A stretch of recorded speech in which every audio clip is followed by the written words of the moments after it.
Guys, here it is, the finished product. We got an email from Matt wanting an outside the waistband holster for his Glock 19 that he's going to use to carry concealed. So kind of a unique design, and I had to think about this for a little while, and this is what I came up with.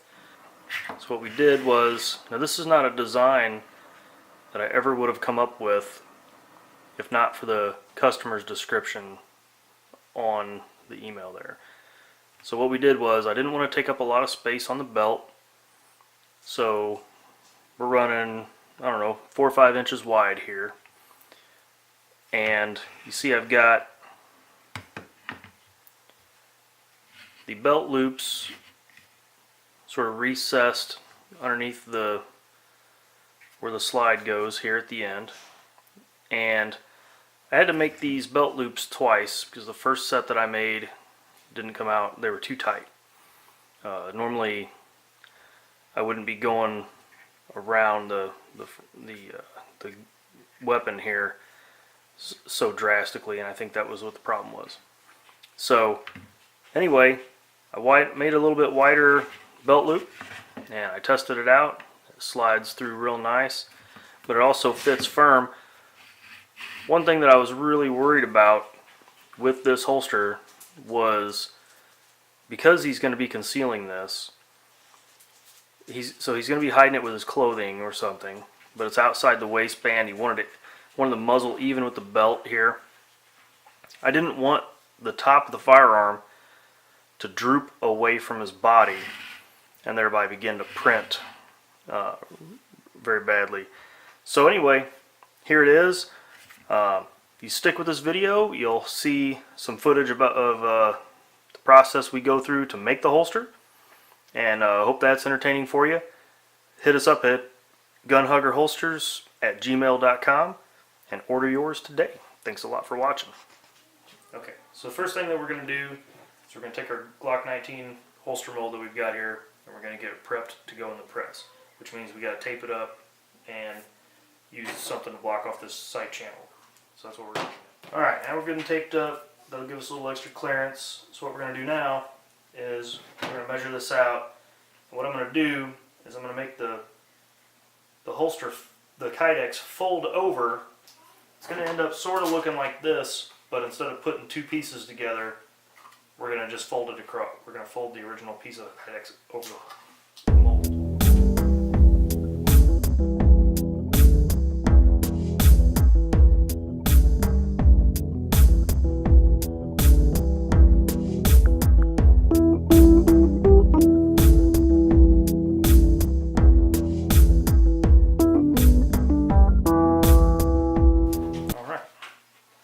So now we got to take it over to the oven.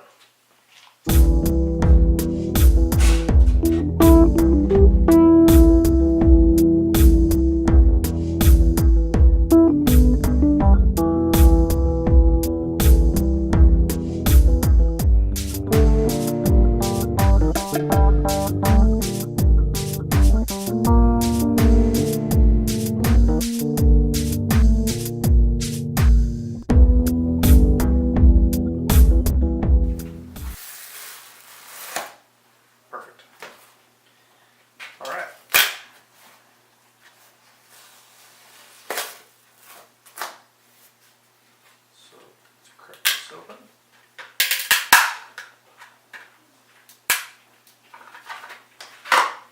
Alright, so basically what we're going to do now, we've got our basic shape. Because he wants this so close to the belt line, what we're going to do is we're going to kind of shape it here. We're going to rivet it up this side and rivet it up here for the belt loops. So we'll just, and then shape this area up here to be a little nicer. Our main area for retention is going to be up here in the trigger guard. So we've got to make sure we get a nice retention right up in there. Alright, here we go.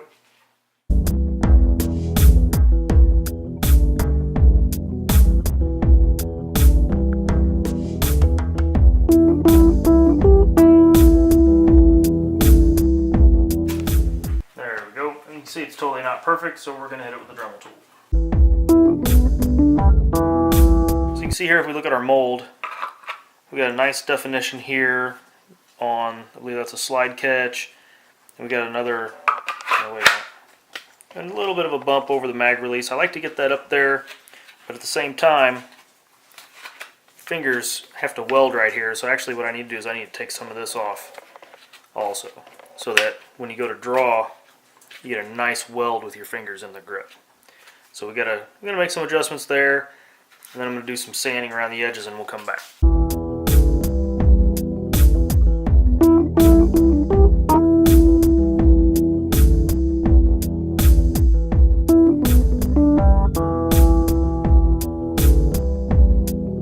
Much better. Knuckles don't even touch the holster. I'm all trigger guard right there. Perfect. All right, so what we're gonna do now is I'm satisfied with this edge around here. This is right where I want it. So what I'm going to do is I'm going to go ahead and I'm going to sand those. Oh, wait a minute. This one's not where I want it. I got to bust out this stuff again.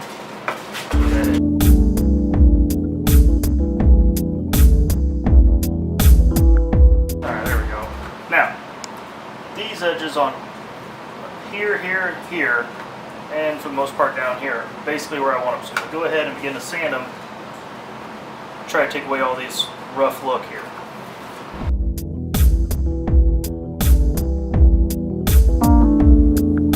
Okay, as we can see here, I don't know if you can see it on the camera, but these edges are really nice and smooth. They got a real finished look to them.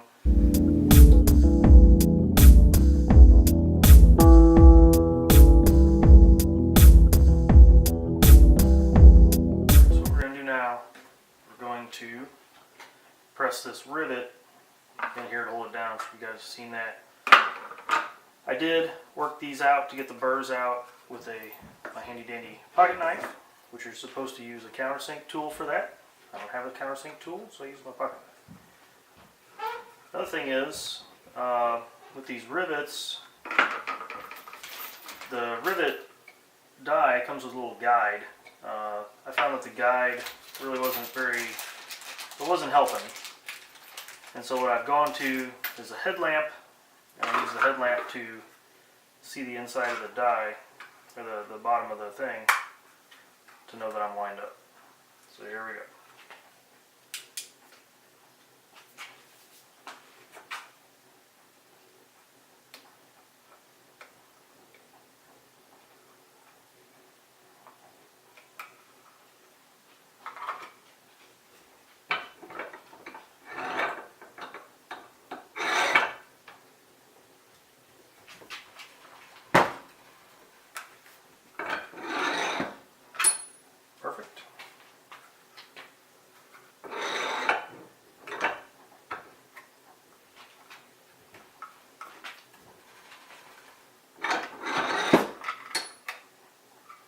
Perfect. With that clamped together like that, obviously the retention is totally out of whack.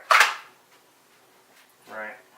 But, so what we got to do is I'm going to bring this down, means that this is going to ride, the belt is going to ride down here.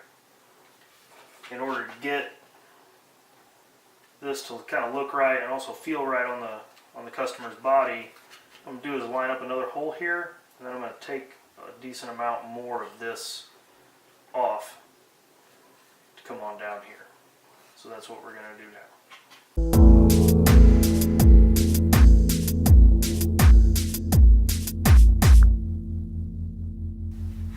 That looks really good.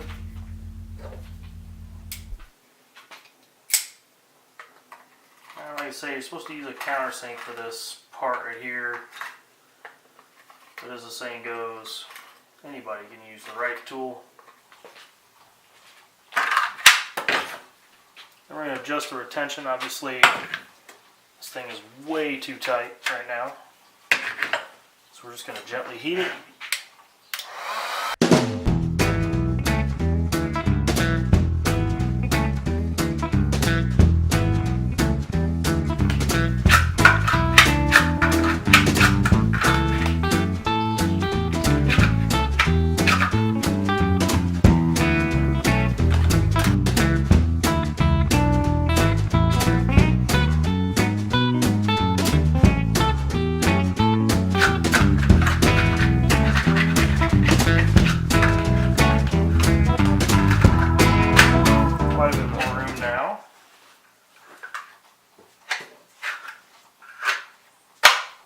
Still a nice click around that trigger guard.